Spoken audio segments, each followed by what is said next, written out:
It is the start of 2025 and I still haven't purchased a Funko Pop this year. And so I thought it'd be fun to take you along on my hunt today. So what are we waiting for? Let's get going. Okay, everybody, I've made it to GameStop and I'm now looking at the section. There is some stuff that I'm thinking of picking up too. Great for the first pops of 2025. The ones that stood out to me right away is the brand new set from Ahsoka. They've got a good amount of them here and I'm seeing that exclusive Ezra. That one's pretty sick. And another one that I found is that they have some of the brand new SpiderMan ones. And I know that they were supposed to be getting in the Fantastic Four version as well, but for now I'm only seeing this one, so I might have to ask. Maybe I pre-ordered it.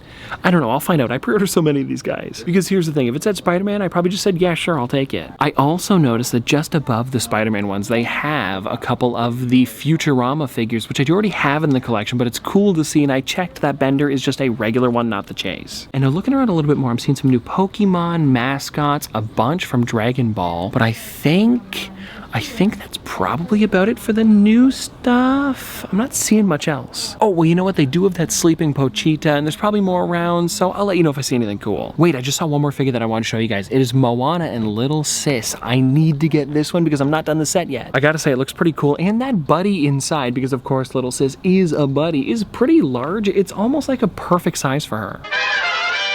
Alrighty, everybody, we are back. So let's go through everything that I got. And I do want to let you know, before we get into this haul, a few of these were pre-orders, and 2 or 3 of the items I haven't shown you at all because they were behind the cash. And I think we should probably start with those because they aren't Pops. They're actually Funko Minis, and I was lucky enough to get 3 of the brand new Nickelodeon ones. Take a look at this. Actually, we'll start with, let's start with this one here because I got Carl Weezer. I mean, come on, how great is this? We still don't have a Carl Pop, but it's cool to get a mini version of him. It's a step in the right direction. And if you want to take a look at the rest of the set on the back, I was able to get 2 more, actually a pair, and they were exclusives as well. Actually, now that I'm looking at this here, are they all exclusives and they were just like probably like 5 below or something? They seem to get a lot of the minis. I don't know, but either way, I was lucky enough to get both of these together. Check it out. It is the green Cosmo and the pink Wanda. I love the set. And funny enough, these are the only 3 they had. So it wasn't like I skipped a couple of them. They just had the best sitting there on the shelf. And now if you're wondering why I'm not taking them out of the box, because this does kind of suck, they actually can't come out of the box unless you want to destroy the entire thing. If you've ever seen a mystery mini before, you would know that you actually have to rip it out and they're like glued together on the top, and it's the same with the mini. So I'm hoping that in the future Funko changes that, because it would be nice to be able to take them out and put them back in, especially because they do make protectors for the minis. It feels weird that like I can't take them out to look at the figure. But either way, it is still really cool that I was able to add them to my collection, and maybe I'll open them up in the future, but for now they're staying in. Alrighty, now I want to jump right into the Star Wars Funko Pop that I picked up, which is the brand new Ezra, and I do want to look up to see where this one is normally exclusive to.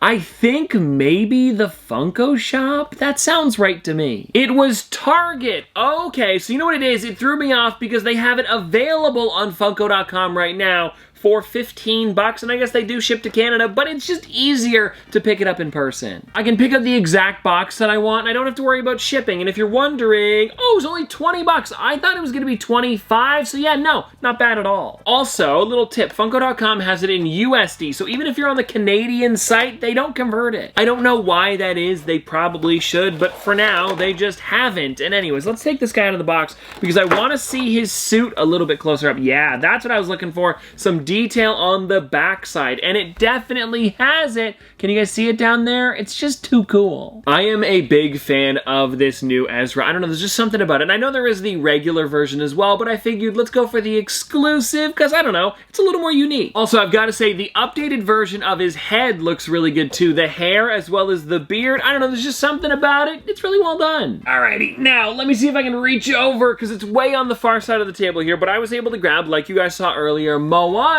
with Little Sis, and I don't actually know, hold on, Simi? Is it Simi? Is it literally that's it? Because when I was at the store, I couldn't remember her name, and I was like, ooh, do I want to say it? So I just kept calling her Little Sis. Of course, because that's what Moana calls her in the movie, but yeah, I think it's Simi. It's S-I-M-E-A, and for some reason, no, I guess that sounds right. I don't know, I just can't think of them saying it in the movie. Like, I know Moana says it at one point, but she also just says little sis so much. And well, anyways, actually getting into this character here, I want to take a look because, of course, Moana is looking really great. This is also the only Moana you could get from the new movie, and oh, she's not standing. Well, I guess the good news is, oh, this is cute. Okay, so look at this. It comes with a clear base in the bottom, how most of them would, if, you know, have like a, you know, it happens a lot with like the larger characters and the hair. I don't know why I had so much trouble getting that sentence up, but what I'm trying to say here is that because she has so much hair and it is like a full vinyl figure, it's going to be weighed down in the back, so that's why she topples over. And so having this here really is a nice addition to the character. It's probably just like so cheap for them to throw it in the bottom too,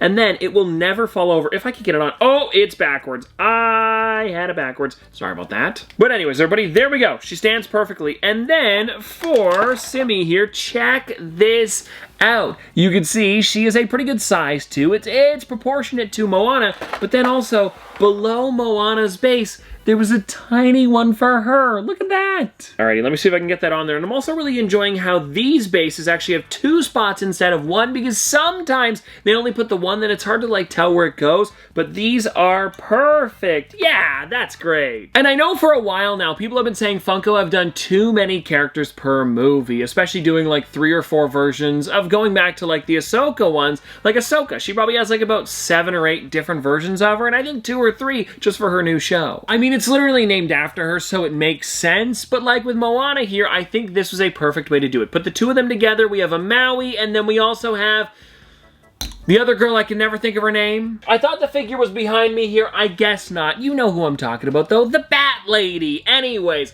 there's only 3 of them that they release, and I think that is a perfect size for a set. And now, don't get me wrong. If there is more main characters, go for them. But with this here, I mean, I can't really think of any more. I know when I did my review, I talked about other pops that they could make, but I feel like this was a good size. But anyways, now getting on to the next couple figures that I got. It was the Spider-Man ones that we talked about while I was there. And I know I only showed one of them, but I did a little bit of digging around. I thought I would make it a surprise today because apparently GameStop has been getting in this one here, which is another Target exclusive. It's the Fantastic Four Spider-Man, and if I'm not mistaken, people have also been finding that other one too, where he has these kind of like weird goggles. I'll put a photo on the screen. This guy here. I'm hoping I can find that one. I didn't today, but the good news is I was able to find both of these ones, and the red suit you saw while I was at the store, but the blue one, like I said, didn't know I was gonna find it. And so anyways, taking a look at that Fantastic Four Spider-Man a little bit more, I love the little symbol on his chest, and now it's a spider instead of a 4, and then the goggles. I keep saying goggles. I guess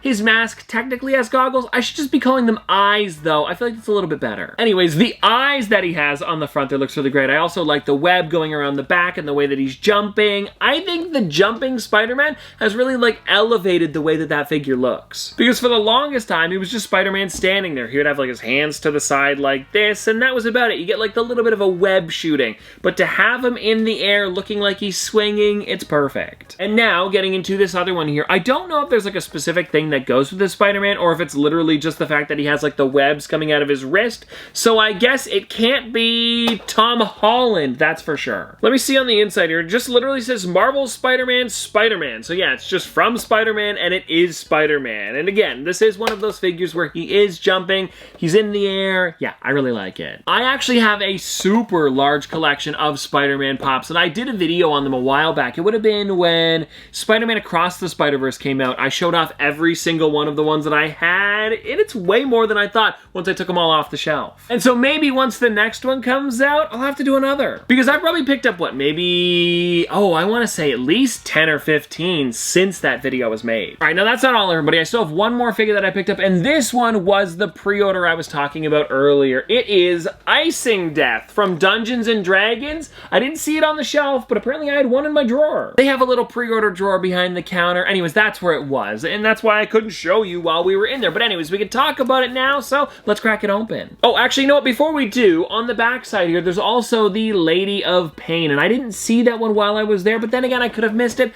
but I don't know. I really dug around for a while, so I feel like I would have saw it. Anywho, though, getting this one open here, let's find out what it is looking like. And now I am a little bit bummed about this because it seems like the newer Dungeons & Dragons ones don't come with a D20, which was always fun to have because I've got a few of them with like that Funko Pop skull as the 0. Maybe I'll have to make a Dungeons & Dragons video soon because there is a lot of cool stuff that goes along with these characters.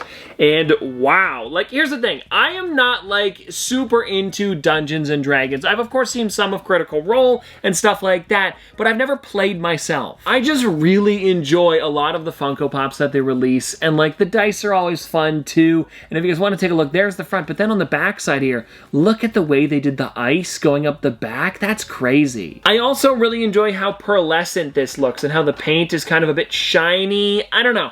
I just really, really enjoy how Funko does the dragons. Even the ones from like Game of Thrones and stuff like that, they're really well done. Like I have that 3-pack of dragons hatching out of their eggs. It's so cool. Oh, and I'm also really excited about that new gelatinous cube one coming soon, where it's like the dragon inside and it's only the parts in the actual cube that are like a skeleton. I cannot wait to see that thing in person. And well, anyways, everybody, there we go. That was my first Funko Pops of 2025. And if you're wondering what I guess the first one would be, I'm trying to think here. Would it be Ezra? Or maybe it's Spider-Man. It's one of the two. I'm trying to think of what I picked up off the shelf first because I looked around with you guys, then I went and grabbed them all. So I think it's gonna have to be, yeah, this Spider-Man here was the first of 2025. Hey, a pretty good one if you ask me. But anyways, this has seriously been a lot of fun. Hope you guys enjoyed, and I'll see you tomorrow.